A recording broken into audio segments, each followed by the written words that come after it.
6 मतदारसंघासाठी लोकसभेचे 6 विधानसभेचे मतदारसंघ आहेत त्या ठिकाणी तिथे ते माननीय उद्धवजी येत आहेत.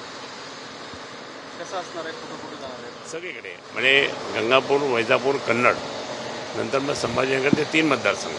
दुसरं महत्त्वाचं म्हणजे उद्धव साहेबांचा आज दौरा आहे, तर लगेच 15 तारखेला अमित शहा पण संभाजी येऊ दे ना, तर सगळेच जण नेते येतील ना.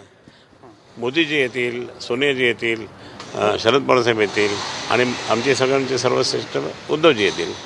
उद्धवजींची सगळ्यात मोठी सभा होणार त्यावेळेस. जवळपास उभाटा गटाला तुमच्या शिवसेनेला इथलची जी लोकसभेची जागा आहे निश्चित झाल्याचं मानलं जात आहे. नाही, ही जागा शिवसेनेची अधिकृत आहे, त्यामुळे ही जागा शिवसेनाच घेणार. उद्धव बाळासाहेब ठाकरे गट. सोनियाजी येणार, सोनियाजी, राहुलजी, आता सर महाविकास आघाडी आहे ना, महाविकास आघाडीमधले जे काही घटक आहेत ते सुद्धा घटक पक्षाचे नेतेसुद्धा येऊ शकतात.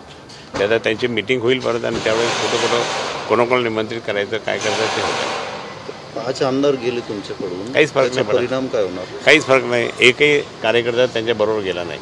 आमचे कार्यकर्ते तसेच आहे, म्हणून तुम्ही फक्त आवाज दिला की सगळे जमावतात. तसा तो माननीय बाळासाहेबांनी निर्माण केलेली संघटना शिवसेना आहे.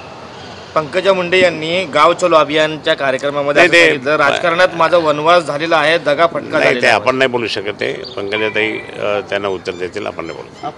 पण भाजपच्या कार्यक्रमात भाजपच्या नेत्यांनी अशा पद्धतीने नाराजी व्यक्त केलेली आहे. नाही, ते आपल्याला आपण त्यांच्यामध्ये काही जास्त इंटरफेअर करत नाही.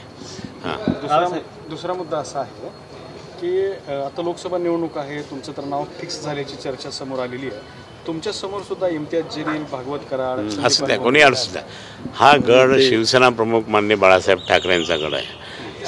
सतत शिवसेना त्या ठिकाणी निवडून येते. मी स्वतः 4 वेळेस निवडून आलेलो आहे. मागच्या वेळेस विसर्त पराभव जर कोणी केला असेल, परंतु प्रत्यक्षात त्या ठिकाणी 2 वेळेस मी आमदारकीसुद्धा या ठिकाणी लढलो होतो. त्यामुळे हा बालेकिल्ला शिवसेना प्रमुख माननीय बाळासाहेब ठाकरेंचा आहे आणि आम्ही सर्वजण माननीय उद्धवजींच्या नेतृत्वाखाली काम करतो. त्यामुळे हा गड कोणी म्हणजे हिसकावून घेऊ शकत नाही. एकदा तुम्ही बालेकिल्ला मजबूत करणार तुमचं? हां, बालेकिल्ला हा मजबूत करेल, 100% आम्ही मजबूत करू. आम्ही पाठीमागे एकदा मुख्यमंत्री एकनाथ शिंदे उद्धव ठाकरेंना असं म्हणाले की माझ्या दाढीला हात घालू नका, नाहीतर तुमचे बरेच मला भानगडी माहिती. काही नाही, ते त्याच्यात काही अर्थ नाही आहे. एकनाथ शिंदेंना त्या ठिकाणी पुढे आता ही भारतीय जनता पार्टी काय करेल माहीत नाही.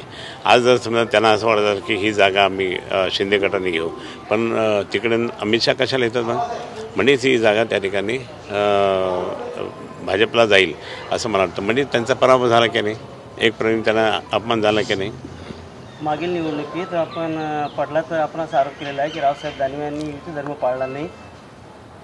रावसाहेब दानवे यांनी त्या ठिकाणी ते महाराष्ट्राचे अध्यक्ष भाजपचे असतानासुद्धा त्यांनी युती धर्म पाळायला पाहिजे, पाळला नाही आणि इथे येऊन त्या ठिकाणी सिग्मा हॉस्पिटलमध्ये ॲडमिट होण्याचं ढोंग केलं आणि सगळ्या लोकांना बोलून त्या ठिकाणी काही लक्ष्मीचा आर्थिक प्रसाद पण दिला आणि सांगितलं की यांना पाडा आणि माझ्या जावयाला निवडून आला.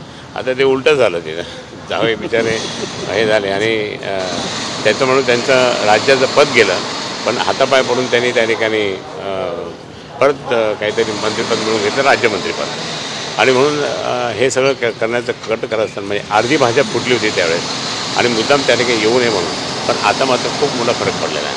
म्हणजे थोडक्यात रावसाहेब दानवे यांनी पैसे वाटले असा आरोप आहे तुमचा? नाही, पैसे वाटले नाही, अर्थ राजकारण केलं, अर्थ राजकारण असं म्हणतो. लक्ष्मी वाटली, लक्ष्मीचा प्रसाद दिला.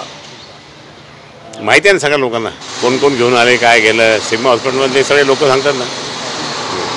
ही पहिली अशी निवडणूक आहे की ज्या निवडणुकीमध्ये लोकसभेला तुमच्यासोबत यावेळेला भाजप असणार नाही. असू द्या ना, काही फरक नाही. भाजप शिवसेनेचं बोट पकडून भाजप मोठी झाली हे तुम्हाला सांगतो. माननीय बाळासाहेबांच्या आशीर्वादाने त्या ठिकाणी भाजप मोठी झाली हे काही नाकारता येत नाही.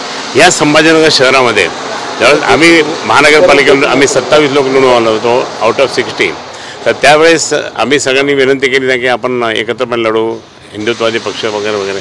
त्यांनी ऐकले नाही. त्यामुळे हे तुम्ही काय करता, परंतु त्यांना पूर्ण झिरो केलं. आणि नंतर मग माननीय प्रमोद महाजन साहेब बंगल्यावर गेले, साहेबांना भेटले, साहेबांना सांगितलं की आपण युती करू. साहेबांना सांगितलं आपण हिंदुत्वावर युती करू, बाकी आमचे धोरणं वेगळे, तुमचे धोरणं वेगळे, हे मात्र सांगितलं होतं.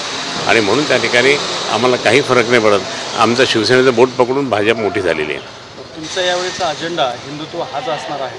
नाही, माझा नाही, म्हणजे सॉरी, आमचा सर्वांचा जो अजेंडा, आमचा शिवसेनेचा जो राहील तो म्हणजे आत्तापर्यंत 5 वर्षात कोणी काही कामं केलेले नाही.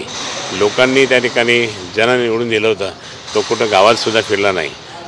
आणि जे दुसरे राज्यमंत्री ते फक्त बोलबच्चनच्या गोष्टी करतात, काहीतरी आपलं बोलत असतात आणि त्यांनासुद्धा त्या ठिकाणी इतकं काही महत्त्व नाही आहे.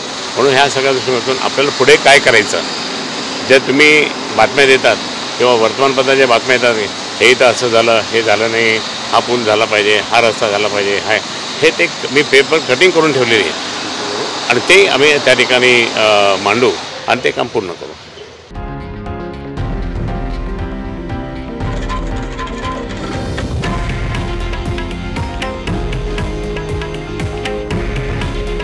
हे आहे देशातील नंबर 1 न्यूज नेटवर्क आणि आपण पाहत आहात TV9 मराठी. काळजी तुमची, हित महाराष्ट्राचं.